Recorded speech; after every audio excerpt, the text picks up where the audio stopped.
Before we get into this video, I want to give a shout out to Corey Meyer. He is the owner of Meyer's Mobile Marine in Fremont, Wisconsin. And he was nice enough to let me get my boat in his shop so I can work on it out of the rain this weekend.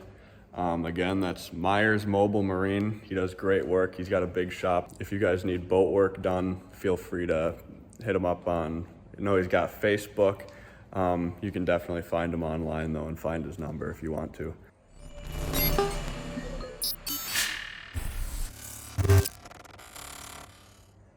Hey guys, welcome back to Savage Sense Outdoors. Today we're working up on framing up the front and rear decks. So I got some brackets drilled out of here. I'm working on riveting to the boat right now, so I've got something to build my frame off of. I can't build it up from the floor. It's got to be fastened to the skin of the boat somehow. But I'm kind of making mistakes over here. If you guys take the same route I am and riveting to the skin of the boat, which personally I think you should do, it's going to be much stronger. Do yourself a favor and invest in a pneumatic rivet gun, because these are what I'm using here. They're solid core rivets, but I'm over here putting them in with a hand riveter. And let me tell you, they're tough. But the reason I'm using these solid core rivets is because they're going to be on the outside of the boat, right? And even though these rivets, where they're going to be, they're above the water line on the boat, I want to use these solid core rivets instead of hollow rivets to help with water leaking into the boat. Even though they are above the water line, I think the solid core rivets will help quite a bit. So I've got some holes on the skin of my boat here from when I drilled out those buck rivets that were holding on the bracket. It had a bench that was going across it. So I need to drill through the angle aluminum on the other side of the skin here, get 4 more rivets here, and I might put 1 more about here, so that way I'll have plenty of rivets holding the angle to the boat, and it should be plenty strong.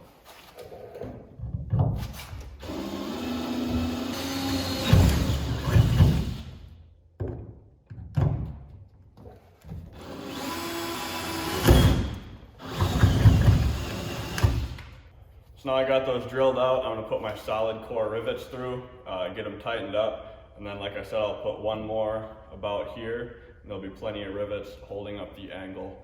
And I'm going to do the same thing on the other side of the boat with the same length strip of aluminum angle. So this is from the outside of the boat.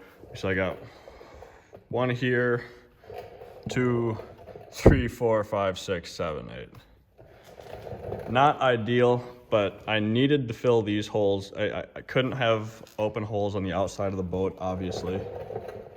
Realistically, if you didn't have that bracket to worry about, I probably would have only put 4 rivets in compared to the 8 that I put in there. But like I said, just because of those the brackets that were in there and that I drilled out, I had to fill those holes.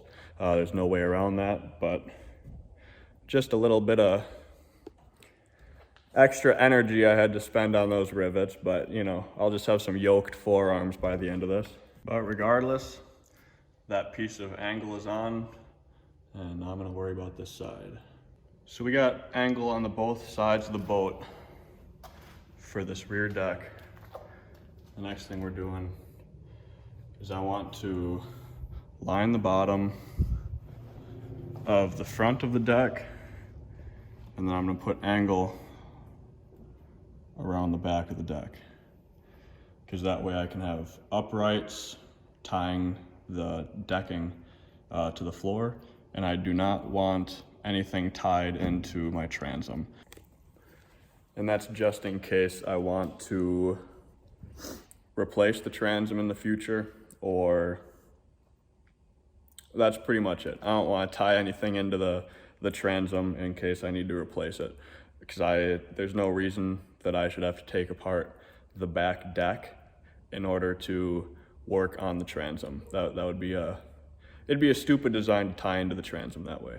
So I'm not going to, but I'm gonna work on getting the bottom of this back deck done.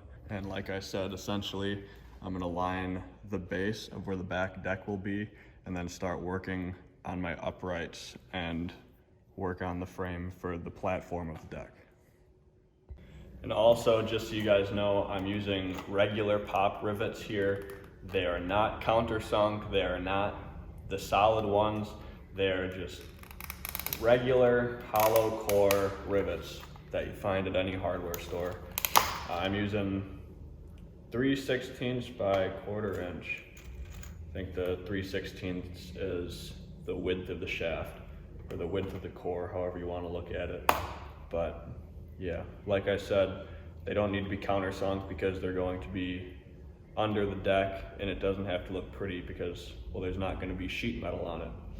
And also, the angle that I'm using is actually an 1/8 inch thick, because I talked to a local machine shop and they couldn't get me 1/16 inch angle, but they could get me 1/8 inch angle for as much as it would cost if I went to Home Depot or Lowe's or Fleet Farm to buy 1/16 inch. So if you think about it, I'm getting double the metal for the same price. And it's less than 4 pounds per 8-foot stick. So the weight is not a big deal. It's not a big difference. So I would recommend talking to local machine shops and see if they can hook you up with aluminum, because off the shelf at any big retail store, any big box store, it's gonna be expensive. It's gonna be about 20 bucks a stick. And that's what I paid for the 1/8 inch stuff. But you'll find 20 bucks a stick for 16th inch. All right, a couple more pieces cut. Gotta rivet these in.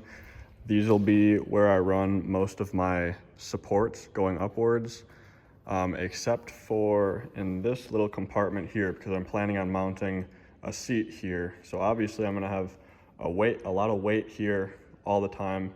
It's all gonna be, you know, right on one point. I don't want my floor to start sagging, so I'm gonna end up running a couple uprights there. But otherwise, maybe I'll have a couple more uprights in the middle, but I'm thinking that this one's gonna be a hatch. Probably gas can, battery, or maybe I'll put the gas and the battery on this side so I can offset my weight on this side.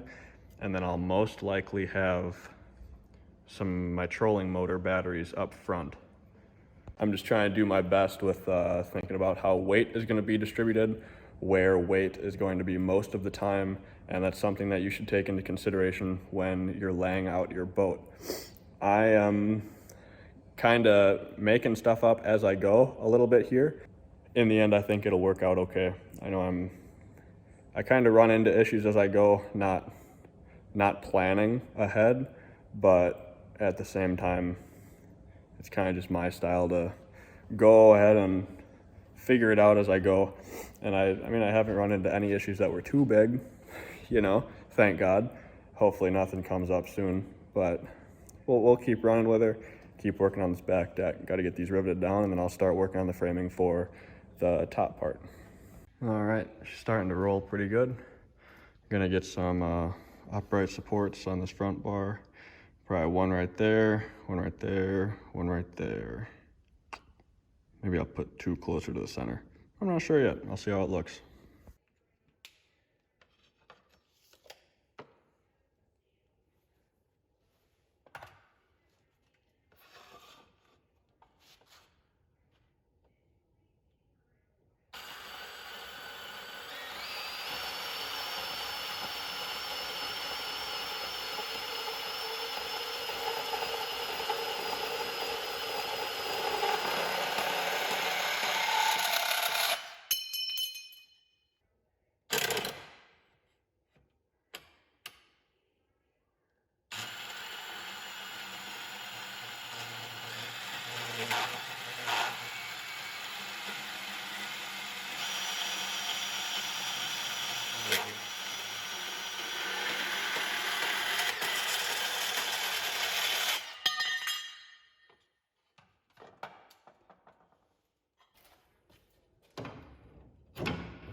right, so those front supports are all in.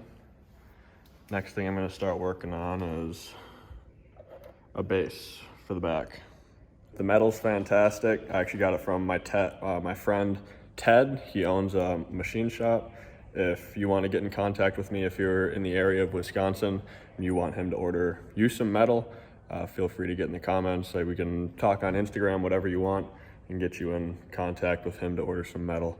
Like I said, I mean, he's in Wisconsin. He's not going to ship to you. You'd have to go to a shop and pick it up. And his shop's in Brillion, Wisconsin.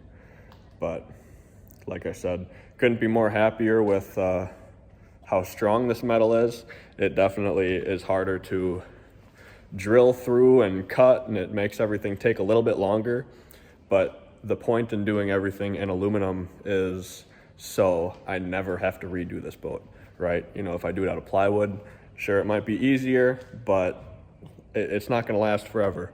The wood's gonna rot, and this aluminum is not. So I'm building this thing so I never have to take it back apart, essentially. So 5 o'clock, time to go get dinner. But afternoon's worth of work doesn't look like a whole lot, because essentially that's about all I got done, aside from drilling out some buck rivets. This thing still needs supports, needs to be completely boxed in, but the main parts of it is there, and that's what I was really trying to get done today. So I'll drop the project for now, go get dinner. You know, anyway, we'll be back tomorrow. I'll pick it back up. All right, we're back for another day in the shop. Here's where we left off. Got started on this top piece, but as you see, there ain't no supports in there. So I'm gonna get some uprights going in here, and I figure I'll run this to tie into what I have riveted into the skin of the boat. And that'll pretty much conclude the back deck of the boat. So I noticed something kind of vital while I'm installing this Anglo aluminum here. So everything's turning out all fine and dandy, right? These pieces, sturdy as a rock. They are on top of their supports, and they have supports going downwards. But see, this is on top, this is on the bottom. So this needs to be under this one, right?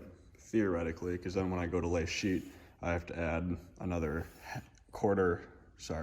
I have to add an 1/8 inch of material to make the sheet aluminum sit flat. But I'm realizing that what is really holding this up? Rivet there, rivet there. So if I'm standing on the back deck, this could potentially pop the rivets, you know, because 2 rivets or 4 rivets, if I double them up, that's not going to be able to hold a 200-pound guy. So I think I'm going to run a couple more supports, maybe 1 support on each of these pieces that are along the back of my transom. As I'm looking at this, I'm thinking I'll put a support going straight up and down, and the support will be under this piece, supporting the weight that's on it. I hope that makes sense to you guys, because if I'm pushing down on this, it's being supported by the rivet. But if I have a support going up to it, then the weight is being supported by that upright. And I'm thinking 1 upright right in the center will be just fine, just because, I mean, it's not going to pivot. If I have weight over here, it's going to be supported by this upright. And if I have weight over here, I suppose maybe I should put the support a little bit over here. But I might just center it to make it look a little bit nicer. But I'm going to do the same thing over here. And speaking of that, I realized that this piece is also underneath what's on the skin of my boat. So I might add another support going upwards right here to support the weight on this side of the deck. But otherwise, the deck is turning out pretty good for getting my basic frame in here. Here we go. 4 more upright supports. So I'm gonna put one right there, right there, right there, and right there. And I'm thinking I should probably put two more right in the middle here. And that'll probably wrap up my basic frame for this thing until I get my seat pedestal that's gonna go right here, and I'll probably need to do something in here so it's not a wide open space. At least put another bar right here, because this is not too big of a space to worry about needing a support in. So I added in a couple more supports. For the basic frame, I think she's looking real good. What I would like to do is get one more runner going straight up the middle here, and then two more supports here and there. But I gotta start thinking about my hatches and how I'm gonna design my hatches. So until I have my hatches ready to go, I think I'm gonna leave it at this until I know what I'm doing for those. Because I have a couple ideas, but I haven't really refined my design yet.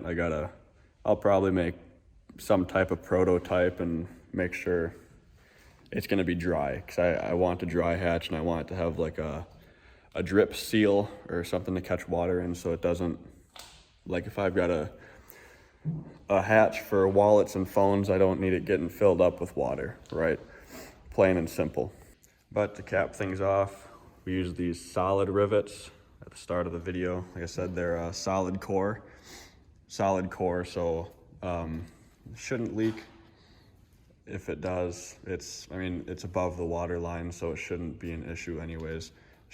Water should run right down it. And I'm gonna end up wrapping this thing. But otherwise, I've got everything run along the floor. That's how I tie my supports to. And yeah, the top of the deck is essentially framed up. I'm happy with how it turned out. So I hope you guys got some value out of this video, watching me build this back deck. It's definitely been a journey. I haven't been able to work on it at all through the winter. I had just bought a house. The garage sucks. It's one car garage, and there's no way that it's gonna hold heat, because it was built in the 60s, and it is not great, to be quite honest.